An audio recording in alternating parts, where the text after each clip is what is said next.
Redditors who work around death. What are some last words or moments that have stuck with you? I work at a business that designs and manufactures coffins, so not directly around death, but pretty damn close. Oftentimes we receive special requests from the deceased's family to engrave messages or even images on the coffin.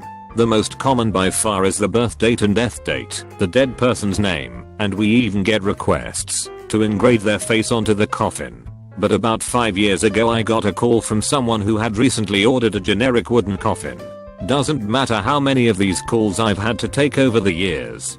It's depressing every single time I have to listen to someone talk about their dead loved one. This woman was almost in tears from the second I picked up the phone, and I was certainly in tears by the end of the call.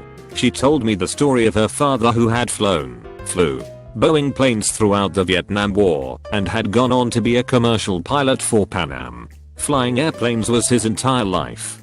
Finally she told me about how her father had been hit with a sudden heart attack at the age of 74 after being healthy as a horse his entire life. While lying on a hospital bed almost waiting to die, he looked out the window to his right and whispered what turned out to be his last words. "Looks like a beautiful night to fly." The woman asked me to engrave those words on his coffin. I cried for a while after that one. Former EMT. We ran this one kid from a major hospital to a cancer treatment center down the road. He was 21 years old, and aside from being skinny, you wouldn't ever think he was ill. We mostly dealt with lethargic elderly people, so it was kind of a breath of fresh air that day to work with this kid. He didn't really require any care during transport, so we laughed and joked a lot.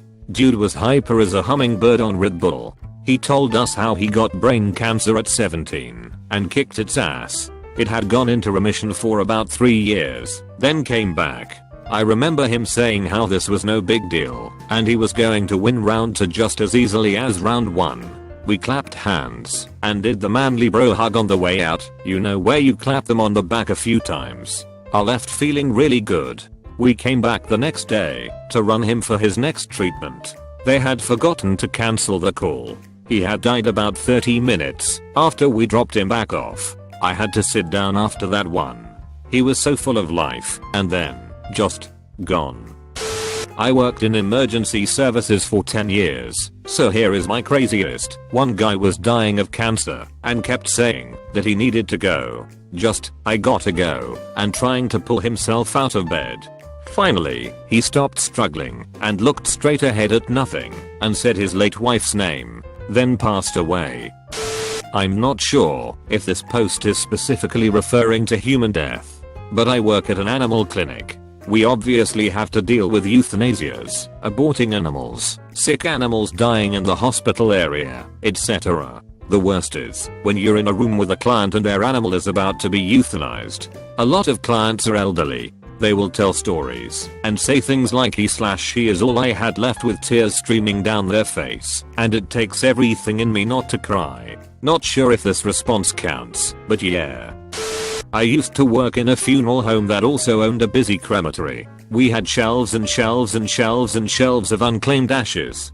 Dozens if not hundreds of boxes spread across our multiple locations. All those people lived their lives and died without anyone to care enough to take a pound of ashes home and find somewhere nice to put them. I can't stand listening to people say everything works out, everyone finds someone, etc. I wish I'd taken pictures of the boxes so I could show them that no, a whole lot of people die absolutely alone and no one ever cares. Was a nurse taking care of a young 20-something kid who was in multi-organ failure due to a heroin overdose. I remember being floored at how well his mom was taking it. After she opted to pull the plug, I told her she could stay with him for a minute. She declined. I didn't really say anything, but she said he's been dead 4 years now. I started saving for his funeral a year ago. I came to terms with this long before it happened. I was pretty shaken up, so I said something about her grace in mourning. She said that she will always remember him as her little boy who loved his dog and whose legs she had to hide at night so he would actually sleep. I had spent years cultivating an attitude of separation from my patients, but it all came tumbling down with this one mother. I walked out of the hospital that day and never came back. I work in finance now. As a medical/surgical nurse, I had a patient who was a long-time alcoholic and was actively dying. The patient didn't say anything because he was pumped full of pain meds and essentially unconscious as he slowly died, but I will never forget his wife and teenage son's faces as they suffered through this man's death. Thanks to the alcoholism, the patient was incredibly jaundiced, which made his skin and the whites of his eyes this awful yellow color that just screamed sickness and death. His liver had shut down, and his blood was losing the ability to clot, and somewhere in his esophagus or stomach he had begun to bleed, as his alcohol-damaged arteries gave out, so as he breathed out blood would bubble up over his dry yellow lips. His breath stank, and the whole room smelled like old blood. His wife and son sat there at the side of his bed for hours, his wife gently suctioning away the blood from his mouth with a little suction tubing, and just silently crying. His teenage son asked me, is he getting morphine? Can he feel anything? And I reassured him that his father wasn't in any pain, and the son kind of laughed without looking away from his father's face, and said, at least he's getting the good stuff, right? Finally the patient died, and his wife was able to stop suctioning blood out of his mouth, and eventually they were able to go home. But I don't know if they'll ever be able to forget that image or that smell. Nurse. 31-year-old anorexia patient who weighed 29 kilograms. The last words from her were, I've left this too late, haven't I? After being told her liver was dead. I work in a hospital, and part of my training was taking care of the morgue. Every day you have to go through the list of bodies, make sure they're all still where they're supposed to be. This is because if a body goes missing by being released to the wrong people, i.e. is transported to the wrong funeral home, it's a bad thing, and the hospital could get in big legal trouble. I was down there every morning for a week. You check through the list with the names and the ages, and how long the morgue has had them. The thing that really stuck with me was a lady who had died at age 96, who had been in our morgue for a month, and was still there when I finished my week. Nobody came to claim her body. I don't know who she was, but I still think of her sometimes, because in the end, she had nobody left. I imagine she had no children, and had outlived all her friends. I don't think anybody deserves to be forgotten like that, so I don't think I can forget her. I have cared for many elderly residents passing away, but my favorite story was a sweet lady we'll call V. She was very weak and just beginning the process of actively dying.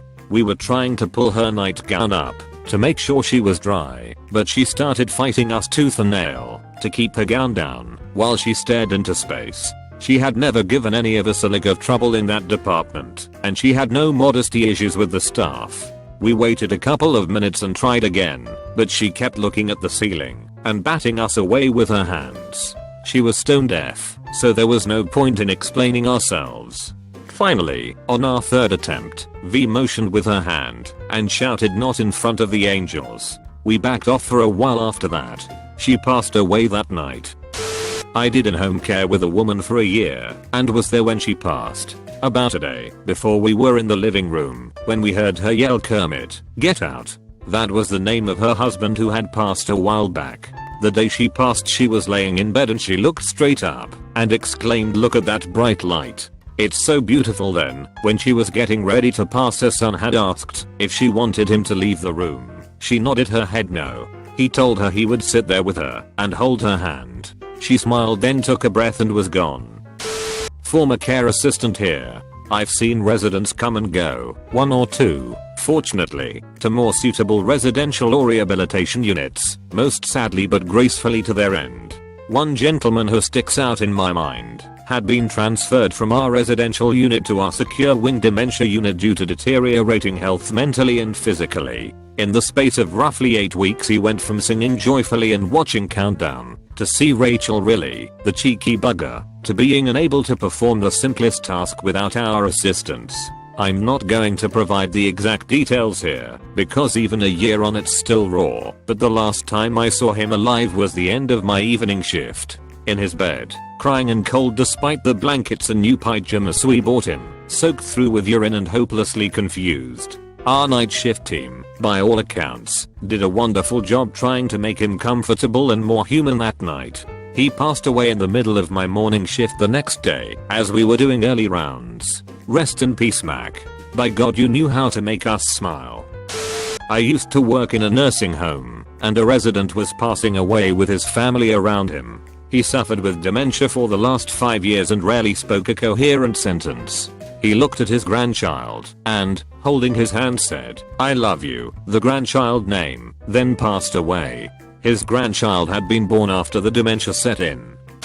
Woman with known history of significant postpartum hemorrhages still insists on having home birth. Woman bleeds heaps, rushed to hospital, but too far gone already and dies. My colleague was working night shift and ran to deliver blood to ICU. Usually we wait for a porter to pick it up. She said the husband was on his knees crying and screaming at the doctors to do something. Such a pointless fucking waste of life. This woman would probably still be alive if she didn't insist on having a home birth. I feel bad for her kids growing up without a mum. I work as a social worker for a few police departments. They use me for crisis calls like homicides and suicides, to stay with the families and talk them through stuff. There was a kid a few years ago who killed himself by jumping off a parking garage. He was maybe 14 or 15, gay, and sick of feeling like he didn't fit in. The really fucked up part was that the dad found him right as he was about to jump. The kid turned around, saw his dad, and then turned back around and jumped. The thing that stuck with me was that the parents had a huge sense of relief for the entire time I was with them. I stayed with them in their house through the night.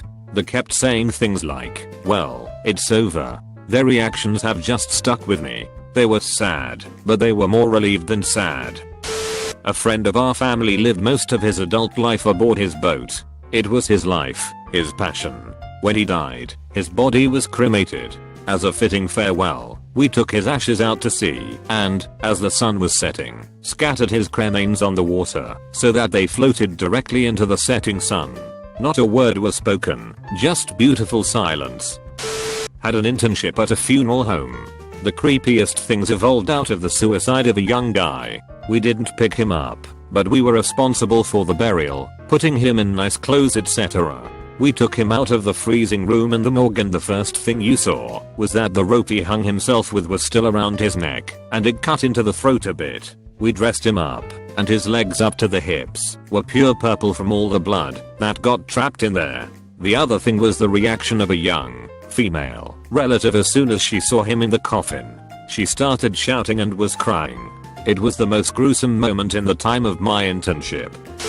I had a patient with cirrhosis, related to fatty liver. I counseled him heavily prior to this to lose weight. He didn't heed my advice. He developed diabetes, and then developed a terrible non-healing ulcer on his leg. Then the other. Both soon spread to gangrene, and he was admitted to hospital for bilateral leg amputations. He only said one thing to me after he woke up after the operation. "Doctor, good news. I've lost a bit of weight." He died a few hours later. I miss him very much. I volunteered in a prison in college in a literacy program. I was tutoring a guy who killed his cousin for skimming drug profits. Apparently before the cousin died he told the guy I tutored that he understood that he had to do it. It really stuck with me how the criminal culture is different from the straight culture. Paramedic signing in. I had a 90-year-old man in a conscious ventricular tachycardia. Look it up if you want, but just know that it's bad. Really bad. You could actually see his pulse in his chest. It was beating that hard and fast. Usually they will be unconscious at this point and be getting defibrillated. The fact that he was still conscious provided some complications to doing that. To cut a very long and complicated story short, he rapidly deteriorated and we lost him. I was amazed that we were able to talk to him for so long. I remember asking him if he was in any pain or not. He said no, but I feel really tired. Well, don't worry, you'll probably be sleeping soon.